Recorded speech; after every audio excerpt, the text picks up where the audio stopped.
Break-even analysis does not tell you what price you should use to maximize profit or to reach a certain market share, but it is a useful tool that can be used to evaluate alternative prices. It finds the sales numbers that would be necessary to break even.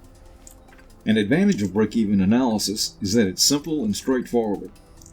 It assumes the accounting view that average variable cost is constant, so total costs are assumed to grow in a linear, straight-line pattern. To use break-even analysis, you should determine the break-even point for each of several alternative prices. This lets you compare the effects on total revenue, total costs, and the break-even point for each price under consideration. You can find the break-even point in units or in dollars. This is how to find the break-even point in units. Divide the total fixed costs by the per unit contribution to fixed costs, which is price minus average variable cost.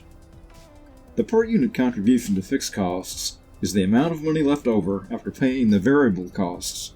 So for each unit of a product that you sell, this money is available to pay part of its fixed cost. Let's look at an example. Fixed costs are $120,000. The price we're going to evaluate is $100 per unit. The average variable cost is $60 per unit, so the per unit contribution is 100 minus 60, or $40. Every time we sell one unit, we have $40 left over after paying the average variable cost. This can be used to pay the fixed cost. 120,000 divided by $40 equals 3,000 units as the break-even point. To find the break-even point in dollars, we divide the fixed cost by the contribution margin. The contribution margin is the price minus the average variable cost, all divided by the price.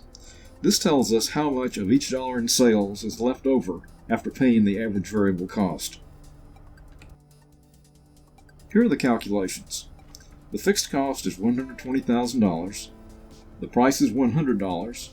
Average variable cost is $60 per unit, and the contribution margin is 0.4. This tells us that for each dollar in sales, we have 40 cents left over after paying the average variable cost that can be used to pay the fixed costs. The break-even point is $120,000 divided by 0.4, and this equals $300,000. So this level of sales revenue is necessary to break even. That's a look at break-even analysis.